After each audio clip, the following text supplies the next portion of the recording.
الله أكبر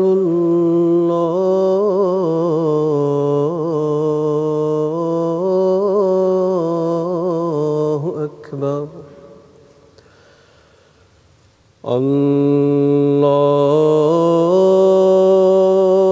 الله أكبر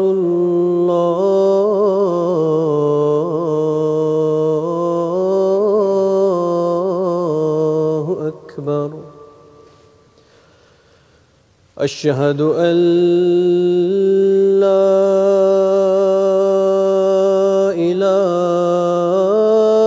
إله إلا الله أشهد أن لا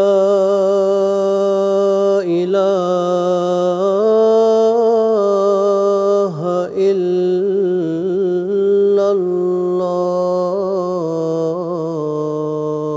الله أشهد أن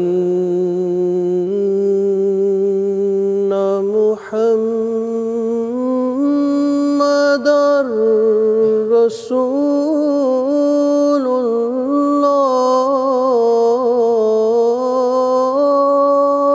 الله أشهد أن محمدًا رسول الله حي على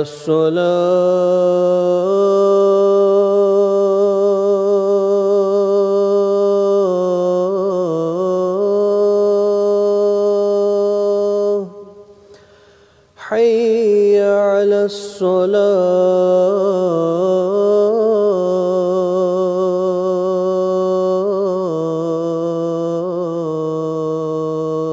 الصلاة حي على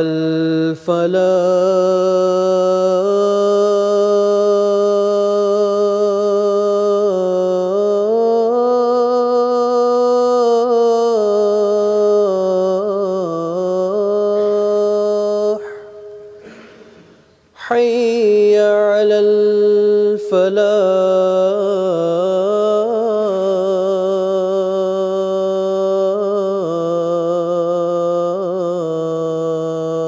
الفلاح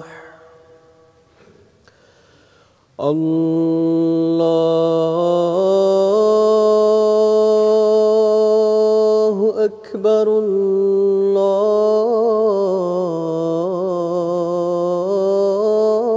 الله أكبر لا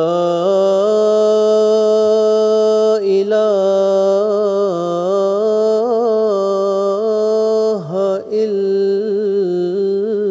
الله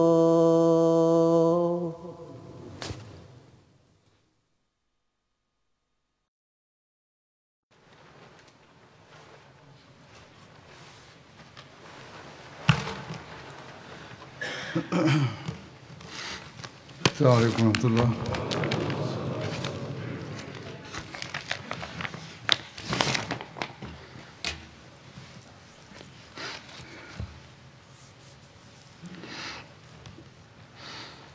أشهد أن لا إله إلا الله وحده لا شريك له وأشهد أن محمدًا عبده ورسوله أما بعد فأعوذ بالله من الشيطان الرجيم بسم الله الرحمن الرحيم الحمد لله رب العالمين الرحمن الرحيم مالك يوم الدين إياك نعبد وإياك نستعين اهدنا الصراط المستقيم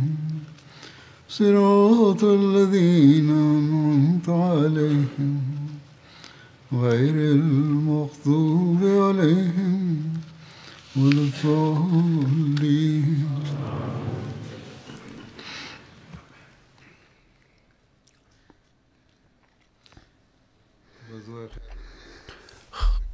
খাইবারের যুদ্ধের পরবর্তী কিছু ঘটনা বর্ণিত হচ্ছে, যার মাঝে একটি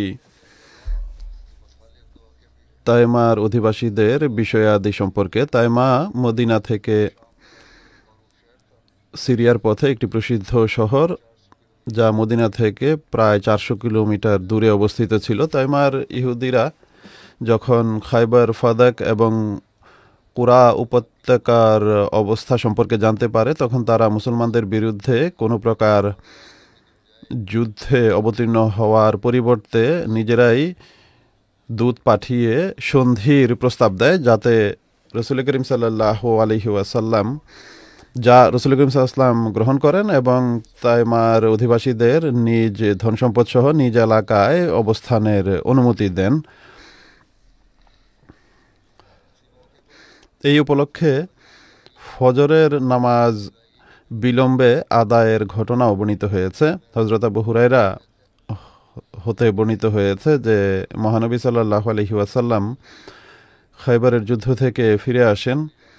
তখন সারা রাত তারা সফর করেছিলেন। যখন তিনি ঘুমানোর সময় হয়, তখন মদিনার কাছে যাত্রাবিরতি দেন এবং বলেন যে আজ রাত আমাদের নামাজের সময়ের সংরক্ষণ করো, অর্থাৎ নামাজের সময় হলে আমাদের জাগিয়ে দেবে। এরপর হজরত বেলালকে এই কথা বলেন তিনি। এরপর হজরত বেলাল তার জন্য যতটুকু সম্ভব ছিল তিনি নামাজ পড়েন। তিনি জাগার জন্য সারা রাত নফল পড়তে থাকেন এবং মহানবী সাল্লাল্লাহু আলাইহি ওয়াসাল্লাম এবং তার সাহাবীরা ঘুমিয়ে পড়েন। যখন ফজরের সময় নিকটবর্তী হয়, তখন বিলাল সকাল হওয়ার দিকে মুখ করে নিজ বাহনে এর সাহায্য নেন। তখন বিলালও তন্দ্রাচ্ছন্ন হয়ে পড়েন। তখন তিনি নিজ উটের সাথে হেলান দিয়ে বসেছিলেন। অতএব না মহানবী সাল্লাল্লাহু আলাইহি ওয়াসাল্লাম জাগেন এবং না বেলাল আর না তার সাহাবীদের মধ্য থেকে অন্য কেউ, এমনকি রোদ এসে পড়ে তাদের উপর। মহানবী সাল্লাল্লাহু আলাইহি ওয়াসাল্লাম সবার আগে ঘুম থেকে জাগেন। তিনি সাল্লাল্লাহু আলাইহি ওয়াসাল্লাম কিছুটা চিন্তিত হন এবং বলেন, হে বেলাল। বেলাল নিবেদন করেন, হে আল্লাহ রসুল সাল্লাল্লাহু আলাইহি ওয়াসাল্লাম, আমার পিতামাতা আপনার জন্য উৎসর্গিত। আমার রূহকেও সেই সত্তাই আটকে রেখেছেন যিনি আপনাকে আটকে রেখেছেন। তিনি সাল্লাল্লাহু আলাইহি ওয়াসাল্লাম বলেন, তিনি সাল্লাল্লাহু আলাইহি ওয়াসাল্লাম সেখান থেকে রওনা হওয়ার নির্দেশ দেন। অতএব তিনি নিজ বাহনগুলোকে কিছুটা চালিয়ে নেন। এরপর মহানবী সাল্লাল্লাহু আলাইহি ওয়াসাল্লাম কিছুটা দূরে গিয়ে ওযু করেন। সেখানে উযু করার পর বেলালকে বলেন, তিনি নামাজের জন্য একামত দেন। এরপর তিনি সকালের নামাজ পড়ান, অর্থাৎ ফজরের নামাজ পড়ান। যেখানে তিনি ঘুমিয়ে গিয়েছিলেন সেখানেই পড়েননি, বরং কিছুটা অগ্রসর হয়ে সামনে গিয়ে তারপরে পড়েন বা জামাত। যখন তারা নামাজ আদায় শেষ করেন, তখন তিনি সাল্লাল্লাহু আলাইহি ওয়াসাল্লাম বলেন যে নামাজের কথা ভুলে যায়, অর্থাৎ যে ব্যক্তি নামাজের কথা ভুলে যায় তার উচিত যখন স্মরণ হয় তখনই তা পড়ে নেয়া, কেননা আল্লাহ তাআলা বলেছেন যে নামাজকে আমার স্মরণের জন্য প্রতিষ্ঠা করো। এটিও এখানে স্পষ্ট হওয়া উচিত যে ফজরের নামাজের বিলম্বের ঘটনা বেশ কয়েকটি যুদ্ধের ক্ষেত্রে বর্ণিত হয়েছে। কেউ এটিকে তাবুকের যুদ্ধের ঘটনা বলেন, কেউ হুদায়বিয়ার উপলক্ষে উল্লেখ করেছেন। সম্ভবত রাবিরা কিছুটা সংশয়ে ছিলেন আর অন্য কোনো যুদ্ধের ঘটনার সাথে এটিকে বর্ণনা করেছেন। হতে পারে যে একাধিকবার এই ঘটনা ঘটে থাকবে। যাই হোক, আল্লাহ তাআলা ভালো জানেন। মদিনা থেকে ফিরে আসার সময় সাহাবীরা উচ্চস্বরে তাকবীর পাঠ করছিলেন। এই সম্পর্কে হযরত আবু মুসা আশআরী বর্ণনা করেন যে মদিনা থেকে ফিরে আসার সময় মানুষ একটি উপত্যকায় চড়ে তারা নিজেদের আওয়াজ উচ্চস্বরে বলে আল্লাহু আকবার আল্লাহু আকবার লা ইলাহা ইল্লাল্লাহ। তখন মহানবী সাল্লাল্লাহু আলাইহি ওয়াসাল্লাম তাদেরকে বলেন যে আওয়াজ নিচু রাখো, তোমরা কোনো বধিরকে ডাকছো না আর কোনো অনুপস্থিত ব্যক্তিকেও না। আল্লাহ তাআলা শুনছেন এবং তিনি উপস্থিত আছেন, অতএব তোমরা নিজেদের আওয়াজ নিচু রাখো। তোমরা সেই সত্তাকে ডাকছো যে অনেক বেশি শ্রবণকারী এবং অত্যন্ত নিকটে আছেন, আর তিনি তোমাদের সাথে আছেন। আর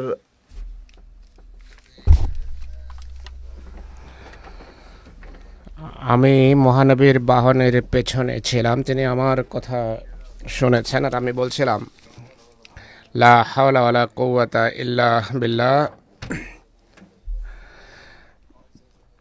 আমি এটি পড়লাম, তিনি আমার আওয়াজ শুনে বললেন, হে আব্দুল্লাহ বিন কায়েস। আমি বললাম যে হে আল্লাহ রসুল, লাব্বাইক। আবু মুসা আশারির নাম ছিল আব্দুল্লাহ বিন কায়েস। আমি বললাম হে আল্লাহ রসুল, লাব্বাইক সাল্লাল্লাহু আলাইহি ওয়াসাল্লাম। তিনি বলেন, আমি কি তোমাকে একটি কথা বলবো না, যা জান্নাতের ভাণ্ডারগুলোর একটি? আমি নিবেদন করি, হে আল্লাহ রসুল, কেন নয়, অবশ্যই বলুন।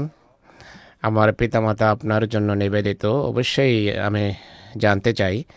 তিনি বলেন, লা হাওলা ওয়ালা কুওয়াতা ইল্লা বিল্লাহ। তিনি বলেন, এই বাক্যটি পড়ো, মানুষের মাঝে পাপ থেকে মুক্তি পাওয়ার এবং শক্তি নেই, আর পূর্ণ করারও শক্তি নেই, কিন্তু এই সব কিছু আল্লাহর প্রদত্ত শক্তিতেই সম্ভব। তিনি এদিকে মনোযোগ আকর্ষণ করেন। তিনি বলেন যে এটি খুবই উন্নত মানের একটি বাক্য, দোয়া, এটি খোদার নৈকট্য দান করে মানুষকে। মদিনা অভিমুখে যাত্রা বা সফর অব্যাহত ছিল। ইসলামী বাহিনী মদিনা থেকে 7 মুহররম 7 হিজরিতে যাত্রা করে। আল্লাহর ফজল এবং কৃপা সমৃদ্ধ হয়ে সফরের শেষ দিনগুলোতে রবিউল আউয়ালের প্রথম দিকে মদিনা পৌঁছে এই কাফেলা। খায়বারে হুজুর সাল্লাল্লাহু আলাইহি ওয়াসাল্লামের অবস্থানকাল সম্পর্কে দ্বিমত আছে। হযরত ইবনে আব্বাস বলেন, হুজুর খায়বারে 6 মাস অবস্থান করেন।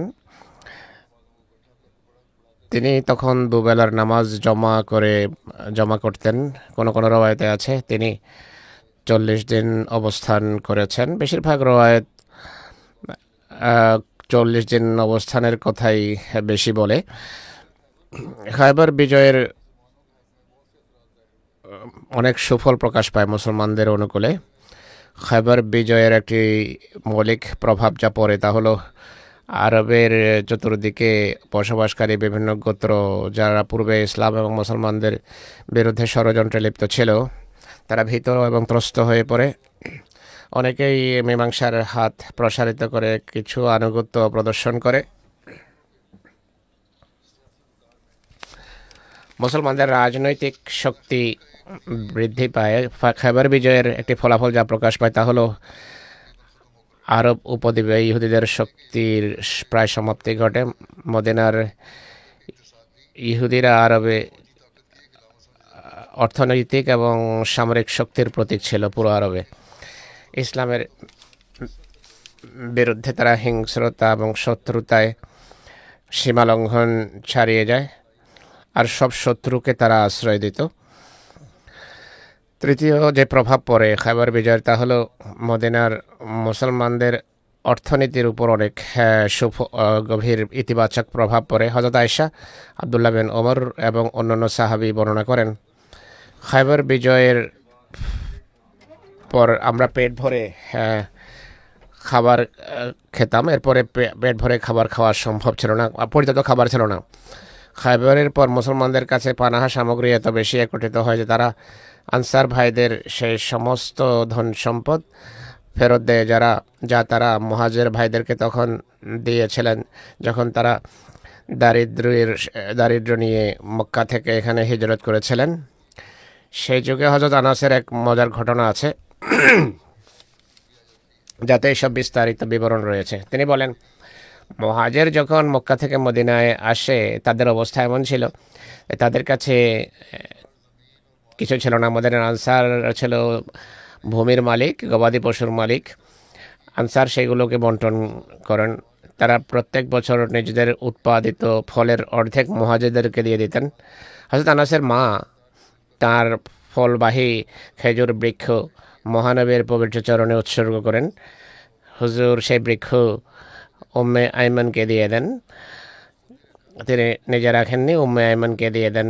খায়বার থেকে প্রত্যাবর্তনের পর মুহাজির যখন আনসারদের তাদের ধন সম্পদ ফেরত দেয়, মহানবী সাল্লাল্লাহু আলাইহি ওয়াসাল্লাম হযরত আনাসের মাকে তার খেজুর বৃক্ষ ফেরত দেন। হযরত আনাস বলেন, আমি উম্মে আইমানকে যখন বললাম যে এই বৃক্ষ এখন আমরা ফেরত পেয়েছি, তিনি বলেন আমি কোনোভাবে এটি ফেরত নেব না। এটি হুজুর সাল্লাল্লাহু আলাইহি ওয়াসাল্লাম আমাকে দিয়েছেন, তার প্রতি ভালোবাসার কারণে হয়তো তার দেয়া জিনিস প্রত্যার্পণ করতে চাইতেন না। যাই হোক, তিনি বলেন যে আমি তো এটা ফেরত দেব না। হযরত আনাস মহানবীর কাছে গিয়ে পুরো বৃত্তান্ত বর্ণনা করলে হুজুর সাল্লাল্লাহু আলাইহি সাল্লাম হযরত উম্মে আইমানকে বলেন, উম্মে আইমান তুমি বৃক্ষ দিয়ে দাও, এর বিনিময়ে এতটা বৃক্ষ, এ পরিমাণ বৃক্ষ তোমাকে দেব। কিন্তু তিনি মানেননি। তিনি বলেন, আপনি আমাকে শুরুতেই দিয়েছেন, এটি অনেক বরকতময় একটি বৃক্ষ। হুজুর এর বিনিময়ে তাকে 10 গুণ বৃক্ষ দিয়েছেন, খেজুর গাছ দিয়েছেন। এরপর তিনি তা ফেরত দিয়েছেন। ইতিহাসে এক যুদ্ধের উল্লেখ পাওয়া যায় যা জাতুর রেকা নামে প্রসিদ্ধ। এই যুদ্ধকে মহারেবের যুদ্ধ বা সালেবার যুদ্ধ বলা হয়। বনু আনমারও একটি নাম রয়েছে, বনু আনমার হিসেবে এটি প্রসিদ্ধ। এইসব গোত্রের পক্ষ থেকে এই যুদ্ধ হয়েছে। জাতুর রেকা রেকার একটা নাম আজীব নামও রাখা হয়েছে, কারণ অনেক অদ্ভুত ঘটনা এই যুদ্ধে ঘটেছে। এই যুদ্ধের নাম জাতুর রেকা রাখার আরেকটি কারণ আছে। এই এলাকায় একটা বৃক্ষ ছিল বা পাহাড় ছিল, যার নাম ছিল জাতুর রেকা। এই কারণে এর নাম এটি রাখা হয়েছে। আরেকটি নামকরণের আরেকটি কারণ আছে। হযরত আবু মুসা আশআরী সেটি বর্ণনা করেছেন। সাহাবীদের কাছে বাহন অনেক কম ছিল। তারা ছিলেন 6 জন, শুধু একটি বাহন ছিল 6 জনের জন্য। তারা পালা করে এতে আরোহণ করতেন। পাথুরে ভূমিতে পায়ে হাঁটার কারণে, পাথুরে জমিতে পায়ে হাঁটার কারণে তাদের পা ক্ষত বিক্ষত হয়ে যায়। তারা পুরনো কাপড় পায়ে বেঁধে হাঁটতেন। স্বয়ং হযরত আবু মুসা আশআরীর শুধু পায়ে ক্ষত বিক্ষত ছিল না, বরং তার নখও উপড়ে যায়। কাপড়ের টুকরোকে যেহেতু রেকা বলা হয়, তাই এই যুদ্ধের নাম রাখা হয়েছে জাতুর রেকার যুদ্ধ। আরেকটি জায়গায় লেখা আছে যেই ভূমিতে এই যুদ্ধ হয়েছে, এই ভূমির বেশ কিছু রং ছিল। অনেকে লিখেছে এই যুদ্ধে বিভিন্ন রঙের ঘোড়া ব্যবহার হয়েছে। অনেকে বলা হয়েছে এই যুদ্ধে পতাকা দিয়ে ব্যান্ডেজ করা হয়েছিল। এটিকে বলা হয়েছে, এই কারণে বলা হয় জাতুর রেকা। অনেকেই বলে যে বিভিন্ন বিষয়ে একত্রিত হয় এখানে, এই কারণে এটিকে জাতুর রেকা বলা হয়েছে। এই যুদ্ধের একটি নাম সালাতুল খৌফ যুদ্ধ রাখা হয়েছে। এই যুদ্ধে সালাতে খৌফ আদায় করা হয়েছিল। এই যুদ্ধের তারিখ বা ডেট সম্পর্কে মতভেদ আছে। ইতিহাস গ্রন্থ অনুসারে এটি 4র্থ বা 5ম হিজরিতে হয়েছিল।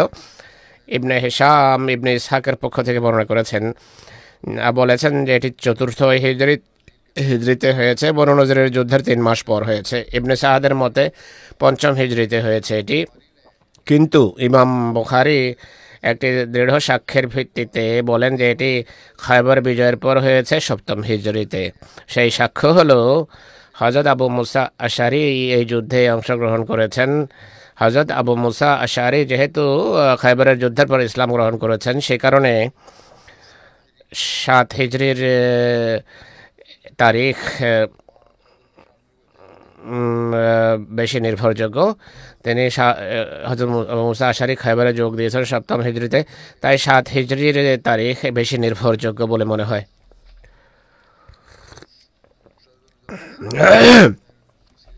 সাহেবজাদা মির্জা বশির আহমদ সাহেব সিরাত খাতামান নবীনের শেষের দিকে, তার পুস্তকের যে শেষের দিকের শিরোনাম, সেখানে জাতুর রেখাকে খায়বারের পর রেখেছেন, 7 হিজরিতে হয়েছে বলে তিনি উল্লেখ করেছেন। এই যুদ্ধের একটি কারণ ছিল নজদ অঞ্চলে কিছু লোক বিভিন্ন সময়ে চুরি এবং ডাকাতির ঘটনা ঘটিয়ে মুসাফিরদেরকে কষ্ট দিত। এরা কোনো এক জায়গায় অবস্থান করত না, এই কারণে তাদেরকে নিয়ন্ত্রণ করা কঠিন ছিল। হুজুর সাল্লাল্লাহু আলাইহি সাল্লাম তাদের বিরুদ্ধে কার্যকর ব্যবস্থা নেওয়ার সিদ্ধান্ত নেন। এই যুদ্ধের আরেকটি কারণ যা উল্লেখ করা হয় তা হলো, এক ব্যক্তি বাণিজ্য পণ্য নিয়ে মদিনা আসে। মদিনার লোকেরা তা ক্রয় করে। সে মুসলমানদেরকে বলে, বনু আনওয়ার এবং বনু সালেবা তোমাদের জন্য এক সেনাবাহিনী প্রস্তুত করেছে, কিন্তু তোমরা এটি জানো না। হুজুর এই সংবাদ পান, মদিনায় তত্ত্বাবধায়ক নিযুক্ত করেন কাউকে এবং সবার প্রস্তুত জানেন। ইবনে ইসহাক বলেন, আবু যর গফারিকে তিনি তার নায়েব নিযুক্ত করেন। ইবনে সাদ এবং ইবনে হিশাম বলেন, হযরত ওসমান বিন আফফানকে তিনি মদিনার তত্ত্বাবধায়ক নিযুক্ত করে সফরে যাত্রা করেন। এই যুদ্ধের ঘটনা এবং পরিস্থিতি সম্পর্কে আরও বিস্তারিত তথ্য আছে। হুজুর সাল্লাল্লাহু আলাইহি ওয়াসাল্লাম মদিনা থেকে 400 সাথী নিয়ে, কোনো কোনো রওয়ায়াত অনুসারে 700 বা 800 সাথী নিয়ে যাত্রা করেন।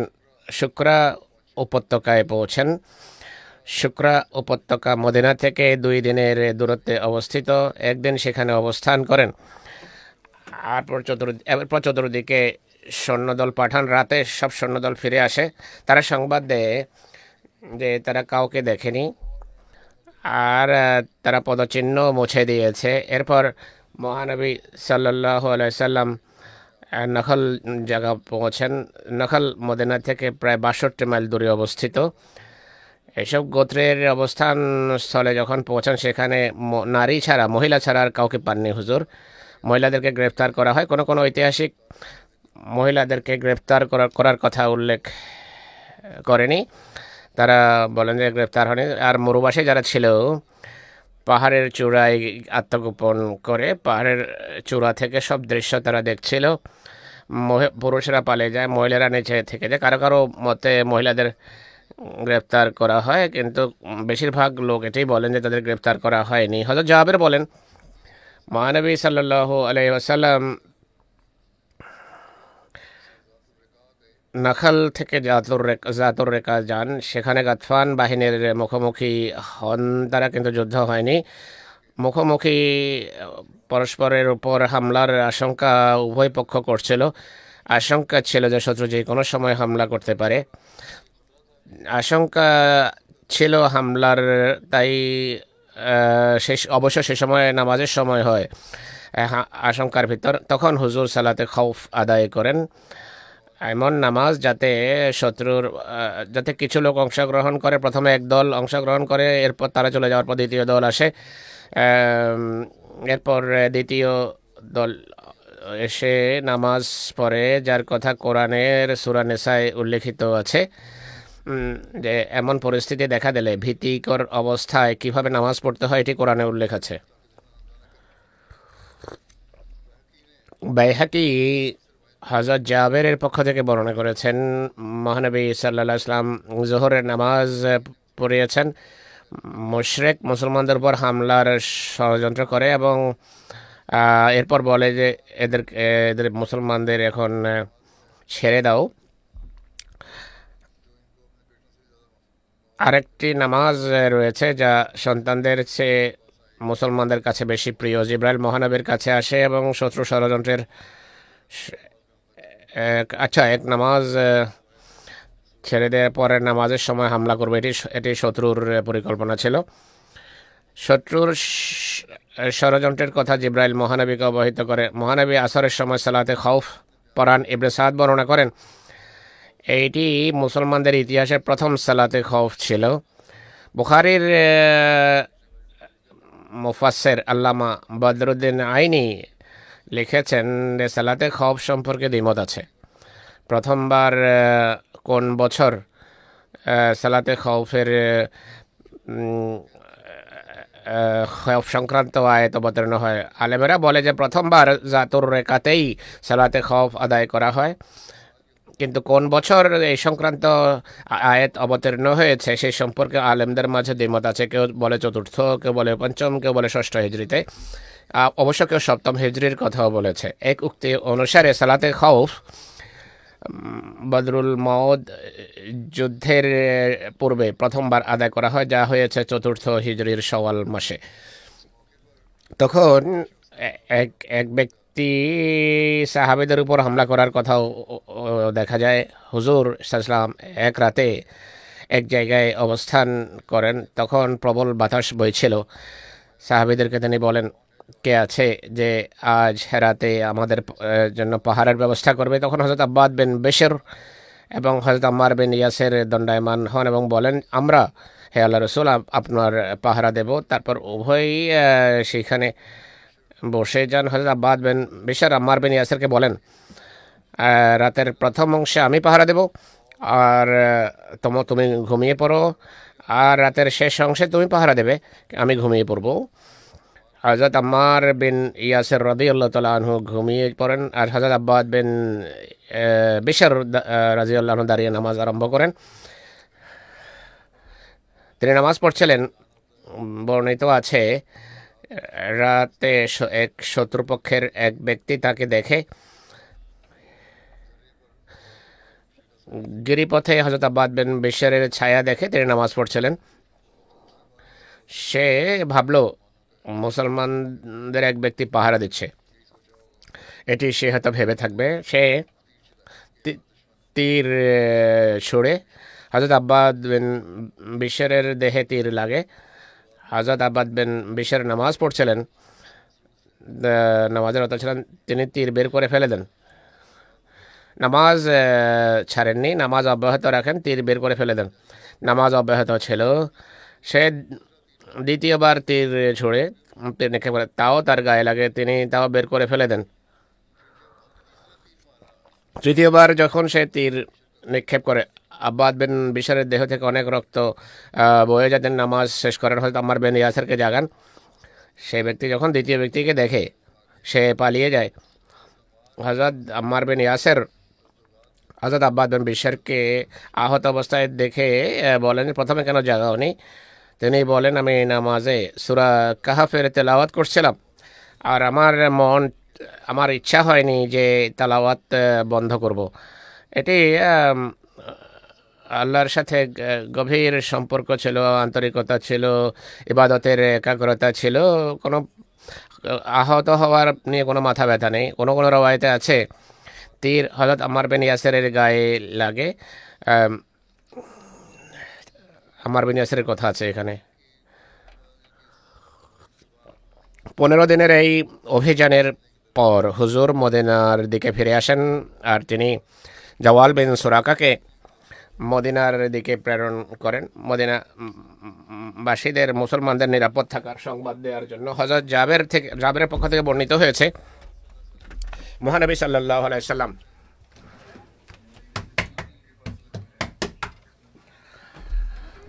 উট জবাই করার নির্দেশ দেন আর সারাদিন সেখানে অবস্থান করেন। মহানবী সাল্লাল্লাহু আলাইহি সাল্লাম যখন সন্ধ্যা হয় মদিনায় প্রবেশ করেন, আর আমরাও তার সাথে ছিলাম। এ যুদ্ধে কোনো কিছু নিদর্শনও প্রকাশ পায়, যা পূর্বে উল্লেখ করা হয়েছে। একটি প্রসিদ্ধ ঘটনা, শত্রুদের পক্ষ থেকে মহানবী সাল্লাল্লাহু উপর তরবারি দ্বারা আক্রমণ করার রয়েছে। হযরত জাবির বিন আব্দুল্লাহ বর্ণনা করেন যে মহানবী সাল্লাল্লাহু আলাইহি ওয়াসাল্লামের সাথে নজদে যারা যুদ্ধে গিয়েছিল, দুপুরের সময় অনেক কাঁটাদার বৃক্ষের একটি এলাকায় তারা ছিলেন, আর মানুষ গাছের ছায়া সন্ধান করতে করতে এদিক সেদিক যায়, আর মহানবী সাল্লাল্লাহু আলাইহি ওয়াসাল্লাম একটি বাবলা গাছের নিচে বিশ্রাম নেন। তিনি তার তরবারি ঝুলিয়ে রাখেন। হযরত জাবের বলতেন যে আমরা কিছুক্ষণ ঘুমিয়ে পড়ি, এরপর দেখলাম যে মহানবী সাল্লাল্লাহু আলাইহি ওয়াসাল্লাম আমাদের ডাকছেন। আমরা তার কাছে যাই, তখন দেখতে পাই যে তার কাছে এক বেদুইন বসে আছে। মহানবী সাল্লাল্লাহু আলাইহি ওয়াসাল্লাম বলেন, সে আমার তরবারি নিয়ে নেয়, আর আমি ঘুমিয়েছিলাম। আমি জেগে উঠলে দেখি যে তরবারি তার হাতে। সে আমাকে বলে যে তোমাকে কে আমার হাত থেকে বাঁচাবে? আমি বললাম আল্লাহ।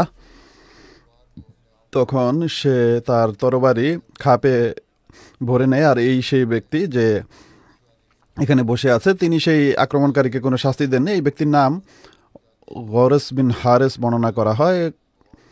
কতক গৌরক বলেন যে তার নাম ছিল গৌরক, কেউ ওয়াইরেসও বলেছে। এই ব্যক্তি সম্পর্কে এটিও বর্ণনা করা হয় যে সে ইসলাম গ্রহণ করে নিয়েছিল, আর এটিও বলা হয় যে ইসলাম গ্রহণ করেনি, যদিও সে তার সাল্লাল্লাহু আলাইহি ইসলামের কাছে অঙ্গীকার করেছিল যে আগামীতে কখনো তার বিরুদ্ধে দাঁড়াবে না। মহানবী সাল্লাল্লাহু আলাইহি ওয়াসাল্লামের উপর তরবারি দিয়ে আক্রমণ করার আরেকটি ঘটনা বর্ণিত হয়, যেখানে দসুর নামের এক ব্যক্তি মহানবী সাল্লাল্লাহু আলাইহি ওয়াসাল্লামের উপর আক্রমণ করেছিল। কোনো কোনো আলেম এই উভয় ঘটনাকে একই ঘটনা বলেছেন, আর কারো কারো মতে এই উভয় ঘটনা দুটি ভিন্ন উপলক্ষে ঘটেছে। দসুরের আক্রমণের ঘটনা 3য় হিজরিতে জিয়ামরের যুদ্ধের সময় বা বনু গতফানের যুদ্ধ থেকে ফিরে আসার সময় হয়, যা এইভাবে বর্ণিত হয়েছে যে মুশরিকরা যখন মহানবী সাল্লাল্লাহু আলাইহি ওয়াসাল্লামকে এক স্থানে একা শুয়ে থাকতে দেখে, তখন তাদের সর্দার দসুরের কাছে আসে। এই ব্যক্তি তাদের মাঝে সবচেয়ে বেশি সাহসী ছিল। মুশরিকরা তাকে বলে যে মুহাম্মদ সাল্লাল্লাহু আলাইহি ওয়াসাল্লাম এখন সম্পূর্ণ একা শুয়ে আছেন, এখন তোমার কাজ হলো তাকে তার সাথে বোঝাপড়া করা। এক রাওয়ায়াতে এটিও বর্ণিত হয়েছে যে স্বয়ং দসুর যখন মহানবী সাল্লাল্লাহু আলাইহি ওয়াসাল্লামকে সেখানে সম্পূর্ণ একা শুয়ে থাকতে দেখে, তখন সে বলে যে এখনও যদি আমি মুহাম্মদ সাল্লাল্লাহু আলাইহি ওয়াসাল্লামকে হত্যা না করি তাহলে আল্লাহ স্বয়ং আমাকে ধ্বংস করবেন। যা হোক, কথা বলে সে অর্থাৎ দসুর তরবারি হাতে নিয়ে এগিয়ে যায় এবং একেবারেই মহানবী সাল্লাল্লাহু আলাইহি ওয়াসাল্লামের কাছে গিয়ে থামে। এরপর হঠাৎ সে তাকে উদ্দেশ্য করে বলে যে আজ, অথবা এই কথা বলে যে এখন এই সময় তোমাকে আমার হাত থেকে কে বাঁচাতে পারে? মহানবী সাল্লাল্লাহু আলাইহি ওয়াসাল্লাম প্রশান্তির সাথে বলেন যে আল্লাহ তাআলা আমাকে তোমার হাত থেকে রক্ষা করবেন। তখন সে মাটিতে পড়ে যায়, আর তরবারিও তার হাত থেকে ছুটে যায়। মহানবী সাল্লাল্লাহু আলাইহি ওয়াসাল্লাম তৎক্ষণাৎ তার তরবারি হাতে নেন এবং তাকে বলেন যে এখন তোমাকে আমার হাত থেকে কে রক্ষা করবে? তখন দসুর বলে কেউ নয়, এখন আমাকে আর কেউ বাঁচাতে পারবে না, আর আমি সাক্ষ্য দিচ্ছি যে আল্লাহ ছাড়া আর কোনো উপাস্য নেই, আর মুহাম্মদ সাল্লাল্লাহু আলাইহি ওয়াসাল্লাম আল্লাহর রসুল। খোদার কসম, সে বলে যে খোদার কসম আমি আগামীতে কখনো আপনার বিরুদ্ধে সৈন্য দল নিয়ে যুদ্ধ করব না। এটি সে অঙ্গীকার করে তিনি সাল্লাল্লাহু আলাইহি ওয়াসাল্লাম তার তরবারি তাকে দিয়ে দেন, এবং এক রাওয়ায়াতে বর্ণিত হয়েছে যে দসুর তার দিকে মনোযোগী হয়ে নিবেদন করে যে আল্লাহর কসম, আপনি অনুগ্রহের ক্ষেত্রে আমার চেয়ে অনেক বেশি এগিয়ে আছেন। মহানবী সাল্লাল্লাহু আলাইহি ওয়াসাল্লাম উত্তরে বলেন যে আনা হাক্কুন মিন জালিকা, আমি তোমার চেয়ে এই ক্ষেত্রে অধিক অধিকার রাখি যে আমি অনুগ্রহ করব। আর দসুর নিজ জাতির কাছে ফিরে যায়, কিন্তু তার অবস্থা সম্পূর্ণ পাল্টে গিয়েছিল। সে নিজ জাতির মাঝে তবলিগ করছিল। দসুর ঘটনা বর্ণনা করে যে আমার সাথে কি হয়েছে, কিভাবে আমি পড়ে যাই, আর পড়ার ঘটনাটি সেইভাবে বলে যে আমি সেখানে এক দীর্ঘকায় মানুষ দেখি। যখন আমি সেখানে তরবারি হাতে দাঁড়িয়েছিলাম তখন আমি দেখলাম যে অনেক দীর্ঘকায় এক ব্যক্তি সেখানে এসেছে। সে আমাকে ধাক্কা দেয়, তখন আমি পিঠের উপর পড়ে যাই। তখন আমি বুঝতে পারি যে কোনো মানুষ নয়, এটি কোনো ফেরেশতা হবে। অতএব আমি তৎক্ষণাৎ মেনে নেই যে আল্লাহ ছাড়া আর কোনো উপাস্য নেই, আর মুহাম্মদ সাল্লাল্লাহু আলাইহি ওয়াসাল্লাম আল্লাহর রসুল। সে বলে যে আল্লাহর কসম, আমি তার বিরুদ্ধে কখনো কোনো ষড়যন্ত্র করব না। এরপর সে মানুষকে ইসলামের দিকে দাওয়াত দিতে থাকে। এটিও এক স্থানে লিখিত আছে। একটি পাখির ঘটনাও ঘটে। হযরত জাবের হতে বর্ণিত হয়েছে যে আমরা মহানবী সাল্লাল্লাহু আলাইহি ওয়াসাল্লামের সাথে ছিলাম, সাহাবীদের মধ্য থেকে এক ব্যক্তি পাখির বাচ্চানা নিয়ে আসে, আর মহানবী সাল্লাল্লাহু আলাইহি ওয়াসাল্লাম তাকে দেখছিলেন। সেই পাখির মা বা বাপ বা তাদের একজন মা বাপ উভয়ে ছিল, বা তাদের একজন সেই সাহাবীর, তো পাখি যখন আসে তখন তার সামনে পড়ে যায়, মা বা পিতা পাখি যেটি ছিল সেটি সেই সাহাবীর সামনে এসে পড়ে যায়। তখন তিনি বলেন যে আমি মানুষকে দেখলাম যে তারা এতে খুবই আশ্চর্য হচ্ছিল যে এটি কি হলো, এক পাখি এসে নিজেই বসে গেল। মহানবী সাল্লাল্লাহু আলাইহি ওয়াসাল্লাম বলেন, তোমরা এই পাখির জন্য আশ্চর্য হচ্ছ যে সে কেন নিজের জীবন নিজের সন্তানের জন্য উপস্থাপন করছে, তুমি তার সন্তানকে ধরে ফেলেছ, আর সে নিজের সন্তানকে বাঁচানোর জন্য নিজেকে উপস্থাপন করেছে। তিনি বলেন যে আল্লাহর কসম, তোমার প্রভু এই পাখির চেয়েও অধিক তোমাদের প্রতি অনুগ্রহ করেন। আর এক উন্মাদ শিশুর আরোগ্যের ঘটনা বর্ণিত হয়েছে, হযরত জাবের হতে বর্ণিত হয়েছে যে আমরা মহানবী সাল্লাল্লাহু আলাইহি ওয়াসাল্লামের সাথে জাতুর রিকা যুদ্ধ থেকে ফিরছিলাম। তখন পথে এক বেদুইন মহিলা আসে নিজ ছেলের সাথে এবং বলে যে এ হলো আমার ছেলে, এর উপর শয়তান আক্রমণ করেছে, অর্থাৎ সে উন্মাদনায় তার উন্মাদনা ছিল। তিনি সাল্লাল্লাহু আলাইহি ওয়াসাল্লাম তার মুখ খুলেন এবং মুখের লালা লাগিয়ে দেন এবং বলেন যে হে আল্লাহর শত্রু, দূর হয়ে যাও, আমি আল্লাহর রসুল। এই একই কথা তিনি 3 বার বলেন এবং দোয়া করেন। এরপর বলেন যে তাকে নিয়ে যাও, এরপর এই কষ্ট তার কখনো হবে না।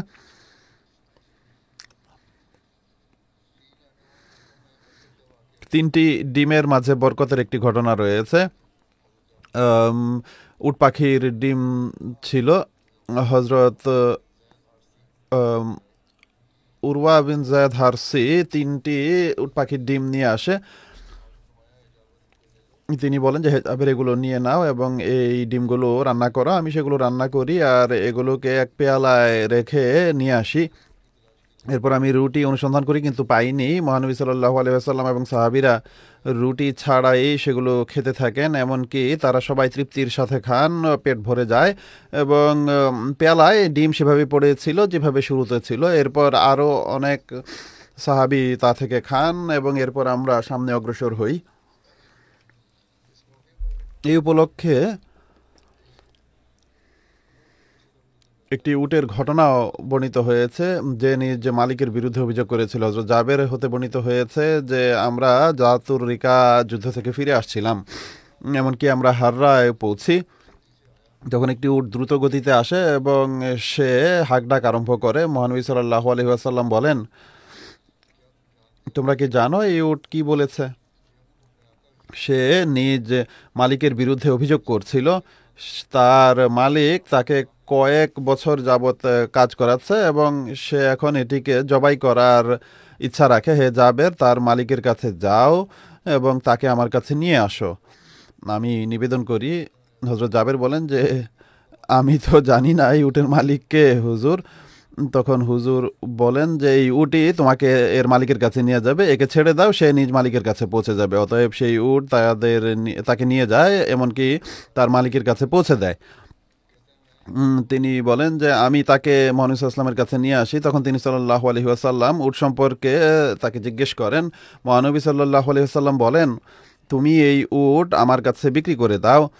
সে সেই উট মহানবী সাল্লাল্লাহু আলাইহি ওয়াসাল্লামের কাছে বিক্রি করে দেয়। তিনি সেটিকে জঙ্গলে চরার জন্য ছেড়ে দেন। এই উপলক্ষে হযরত জাবেরের উট হারিয়ে যাওয়ার ঘটনাও বর্ণিত হয়েছে। হযরত জাবের হতে বর্ণিত হয়েছে যে গভীর রাতে আমার উট হারিয়ে যায়। আমি মহানবী সাল্লাল্লাহু আলাইহি ওয়াসাল্লামের কাছ দিয়ে যাই। তখন তিনি সাল্লাল্লাহু আলাইহি ওয়াসাল্লাম বলেন যে কি হয়েছে? আমি বললাম যে হে আল্লাহর রাসূল সাল্লাল্লাহু আলাইহি ওয়াসাল্লাম, আমার উট হারিয়ে গেছে। তিনি সাল্লাল্লাহু আলাইহি ওয়াসাল্লাম বলেন যে তোমার উট অমুক স্থানে আছে, যাও সেটিকে ধরে নিয়ে আসো। আমি সেদিকে যাই কিন্তু আমি উট পাইনি। আমি ফিরে আসি। আমি পুনরায় সেইভাবেই বলি এবং আমি পুনরায় যাই। তিনি সাল্লাল্লাহু আলাইহি ওয়াসাল্লাম আমাকে পুনরায় একই কথা বলেন এবং আমি পুনরায় যাই কিন্তু আমি উট খুঁজে পাইনি। আমি ফিরে আসি।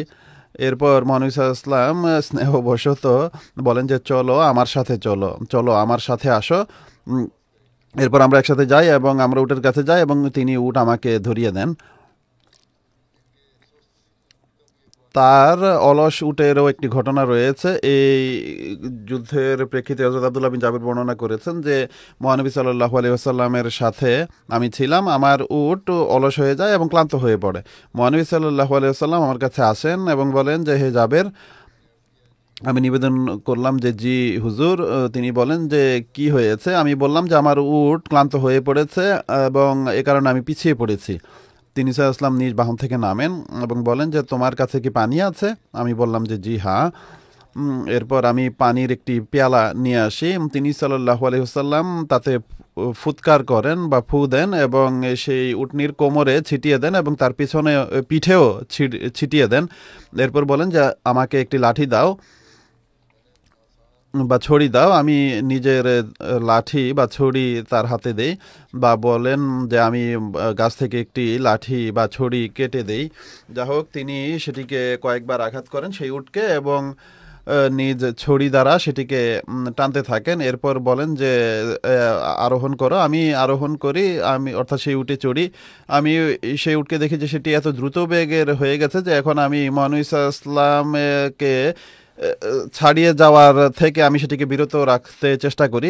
তিনি বলেন যে আমি মহানবী সাল্লাল্লাহু আলাইহি ওয়াসাল্লামের পাশাপাশি যাচ্ছিলাম, তখন হুজুর আমাকে জিজ্ঞেস করেন যে তুমি কি বিয়ে করেছো? আমি নিবেদন করি জি হ্যাঁ হুজুর। তখন তিনি বলেন যে কোনো বিধবাকে নাকি কুমারীকে? আমি বললাম যে বিধবাকে। তিনি জিজ্ঞেস করেন যে কুমারীকে কেন বিয়ে করলে না, তুমি যুবক? তো জাবের বলেন যে আমার বোনরা রয়েছে। হযরত জাবেরের পিতা যুদ্ধে শহীদ হয়েছিলেন এবং তার 7 কন্যা ছিল। হযরত জাবের বলেন যে আমি ভাবলাম যে আমি যদি এমন কোনো মেয়েকে বিয়ে করি যার এখনো বিয়ে হয়নি, আর যে আমি যেন এমন কোনো মহিলাকে বিয়ে করি যে তাদের লালন পালন করতে পারে। মুহাম্মদ সাল্লাল্লাহু আলাইহি ওয়াসাল্লাম বলেন যে তুমি এখন ঘরে পৌঁছবে, যখন পৌঁছবে তখন বুদ্ধিমত্তার সাথে কাজ করবে, তাকে নসিহত করেন তিনি। এরপর তিনি সাল্লাল্লাহু আলাইহি ওয়াসাল্লাম বলেন যে তুমি কি তোমার এই উট বিক্রি করবে? আমি বললাম যে জি হ্যাঁ। তখন মহানবী সাল্লাল্লাহু আলাইহি ওয়াসাল্লাম আমার এক আওকিয়া রূপার বিনিময়ে সেটি ক্রয় করেন। এরপর মহানবী সাল্লাল্লাহু আলাইহি ওয়াসাল্লাম আমার আগে মদিনা পৌঁছেন এবং আমি পরের সকালে পৌঁছি।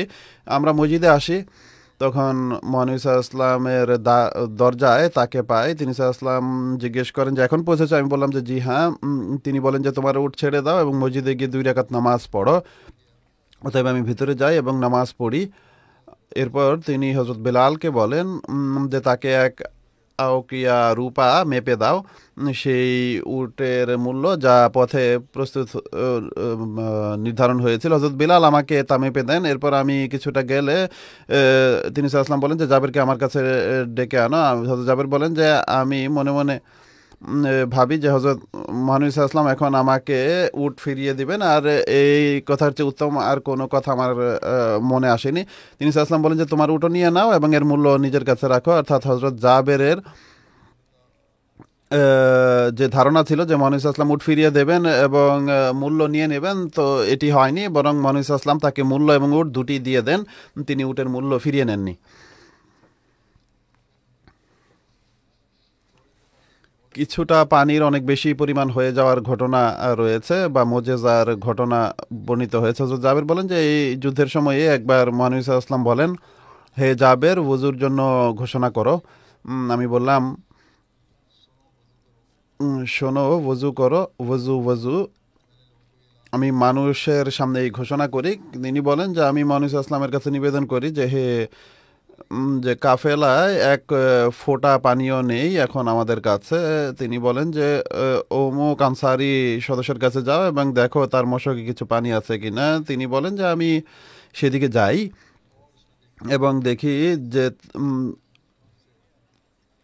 মশকগুলোর মাঝে একটি মশকে 1 ফোঁটা অর্থাৎ সামান্য পানি ছিল। আমি যদি সেটিকে উল্টা করতাম তাহলে তা থেকে পানি বের হওয়াও খুবই কঠিন ছিল। এরপর আমি মহানবী সাল্লাল্লাহু আলাইহি ওয়াসাল্লামের কাছে আসি এবং নিবেদন করি, হে আল্লাহর রাসূল সাল্লাল্লাহু আলাইহি ওয়াসাল্লাম, এই মশকের মুখে এর কাছে শুধুমাত্র 1 ফোঁটা পানি আছে। আমি যদি সেটিকে উল্টো করি তাহলে এর যে শুকনো অংশ আছে সেটি তা শুষে নেবে। তিনি সাল্লাল্লাহু আলাইহি ওয়াসাল্লাম বলেন যে এটি আমার কাছে নিয়ে আসো। তিনি সাল্লাল্লাহু আলাইহি ওয়াসাল্লাম, আমি সেটি তার কাছে নিয়ে যাই। তিনি সেটিকে হাতে ধরেন এবং কিছু বলতে থাকেন, অর্থাৎ দোয়া করেন। আমি জানি না তিনি কি বলেছিলেন। তিনি সেটিকে নিজ হাতে চাপ দিচ্ছিলেন। এরপর তিনি আমাকে সেটি দান করেন এবং বলেন যে, হে জাবের, একটি বড় বালতি আনো। তখন আমি সেটি তার সামনে এনে রাখি। মহানবী সাল্লাল্লাহু আলাইহি ওয়াসাল্লাম সেই বালতিতে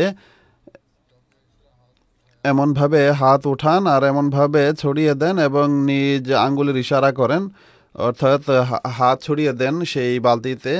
এরপর এটিকে অর্থাৎ তার হাত বালতির নিচে নিয়ে যান এবং বলেন যে, হে জাবের, এই নাও এবং এটি আমার হাতে ঢালতে থাকো আর বিসমিল্লাহ পড়ো। অর্থাৎ পানির যে কয় ফোঁটা আছে সেটি আমার হাতে ঢালতে থাকো। আমি তার হাতে ঢালতে থাকি এবং বিসমিল্লাহ পরে পানির দিকে তাকাই। তার আঙুলের মাঝখান থেকে পানি প্রস্রবণের আকারে বের হচ্ছিল, এমনকি সেই পুরো বালতি ভরে যায়। এবং এরপর মহানবী সাল্লাল্লাহু আলাইহি ওয়াসাল্লাম বলেন যে, প্রত্যেক সেই ব্যক্তিকে ডাকো যার পানির প্রয়োজন রয়েছে। এবং তিনি বলেন যে, মানুষ আসে, পানি পান করে, এমনকি তারা তৃপ্তি সহকারে পান করে নেয়। এরপর আমি বলি যে, আর কারো পানির প্রয়োজন আছে কি? এরপর মহানবী সাল্লাল্লাহু আলাইহি ওয়াসাল্লাম সেইখান থেকে নিজের হাত বের করেন এবং তখন পানি পূর্ণ ছিল। মহানবী সাল্লাল্লাহু আলাইহি ওয়াসাল্লামের এমন মুজিজাপূর্ণ ঘটনা সম্পর্কে হযরত আকদাস মসিহে মাউদ আলাইহিস সালাম বলেন যে, লেখার এই পর্যায়ে অনেক সময় মানুষের দ্বারা এমন কাজ সাধিত হয় যা মানবীয় শক্তির ঊর্ধ্বে বলে মনে হয় এবং ঐশী শক্তি নিজের মাঝে রাখে। যেভাবে আমাদের সৈয়দ ও নেতা সৈয়দুর রসুল হযরত খাতামুল আম্বিয়া সাল্লাল্লাহু আলাইহি ওয়াসাল্লাম বদরের যুদ্ধে এক মুঠি কঙ্কর কাফেরদের দিকে নিক্ষেপ করলে সেই মুষ্টি কোনো দোয়ার মাধ্যমে নয়, বরং স্বয়ং নিজের আধ্যাত্মিক শক্তিতে চালিয়েছিলেন বা ছুড়েছিলেন। কিন্তু তাই ঐশী শক্তি প্রদর্শন করে এবং বিরোধীদের উপর এমন অসাধারণ প্রভাব ফেলেছে যে তাদের মাঝে এমন কেউ ছিল না যার চোখে এর প্রভাব পড়েনি এবং তারা সবাই অন্ধের ন্যায় হয়ে যায়। আর এমন উদ্বিগ্নতা এবং বিচলন তাদের মাঝে সৃষ্টি হয় যে তারা উন্মাদের ন্যায় এদিক সেদিক পালাতে থাকে। এই মুজিজা সম্পর্কে আল্লাহ তাআলা এই আয়াতে উল্লেখ করেছেন যে, ওমা রামাইতা ইজ রামাইতা ওয়ালাকিন্নাল্লাহ রামা। অর্থাৎ যখন তুমি এই কঙ্কর নিক্ষেপ করেছিলে তখন তা তুমি ফেলোনি, বরং আল্লাহ তাআলা ফেলেছেন। অর্থাৎ প্রচ্ছন্নভাবে আল্লাহর শক্তি কাজ করছিল, মানবীয় শক্তির এই ক্ষমতা ছিল না। আর অনুরূপ আরেকটি মুজিজা যা হলো চন্দ্র দ্বিখণ্ডিত হওয়া সম্পর্কে, সেটিও একই শক্তির প্রভাবে ছিল, যে কোনো দোয়া এর সাথে ছিল না, কেননা তা শুধু আঙুলের ইশারায় যা ঐশী শক্তিতে পরিপূর্ণ ছিল সংঘটিত হয়। আর এ ধরনেরই আরও বহু মুজিজার ঘটনা রয়েছে যা শুধু ব্যক্তিগত ক্ষমতা হিসেবে মহানবী সাল্লাল্লাহু আলাইহি ওয়াসাল্লাম প্রদর্শন করেছেন, যার সাথে কোনো দোয়া ছিল না। অনেক সময় সামান্য পানিকে, যা শুধু এক পেয়ালাই ছিল, নিজ আঙ্গুল সেই পানিতে ডুবানোর মাধ্যমে এত বেশি পরিমাণ করে দিয়েছেন যে পুরো সেনাবাহিনী, উট এবং ঘোড়াও সেই পানি পান করে শেষ করতে পারেনি। আর তাদের সবার পান করার পরও সেই পানি সেই অবস্থা ছিল। আর অনেক সময় 2-4টি রুটির উপর হাত রাখার ফলে হাজার হাজার ক্ষুধার্ত পিপাসার্ত ব্যক্তি তা দ্বারা নিজেদের উদরপূর্তি করে। আর অনেক সময় সামান্য দুধকে বরকত দিয়ে এক পুরো জামাতের পেট ভরেছেন। আর অনেক সময় লবণাক্ত পানির কুয়াতে নিজ মুখের লালা ঢেলে তাকে সুমিষ্ট পানিতে পরিণত করেন। আর অনেক সময় অনেক আহত ব্যক্তিকে হাত রেখে তাদেরকে ভালো করে দেন। আর অনেক সময় চোখের অক্ষিগুলো কোনো যুদ্ধের কারণে যেগুলো বেরিয়ে গিয়েছিল নিজ হাতের বরকতে পুনরায় ঠিক করে দেন। এমনই আরও অনেক মুজিজাপূর্ণ কাজ তিনি নিজের ক্ষমতা বলে করেছেন, যার সাথে এক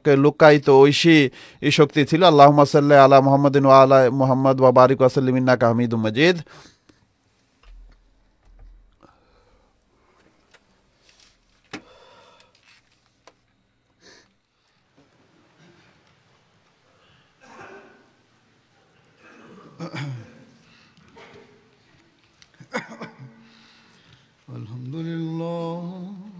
আলহামদুলিল্লাহ নাহমাদুহু ওয়া নাস্তাঈনুহু ওয়া নাস্তাগফিরুহু ওয়া নু'মিনু বিহি ওয়া নাতাওয়াক্কালু আলাইহি ওয়া নাউযু বিল্লাহি মিন শুরুরি আনফুসিনা ওয়া মিন সাইয়্যাতি আ'মালিনা মান ইয়াহদিহিল্লাহু ফালা মুদিল্লা লাহু ومن يضلل فلا هادي له ونشهد أن لا إله إلا الله ونشهد أن محمدا عبده ورسوله عباد الله رحمكم الله إن الله يأمر بالعدل والإحسان وإيتاء ذي القربى وينهى عن الفحشاء والمنكر والبغي يعظكم لعلكم تذكرون اذكروا الله يذكركم وادعوه يستجب لكم ولذكر الله أكبر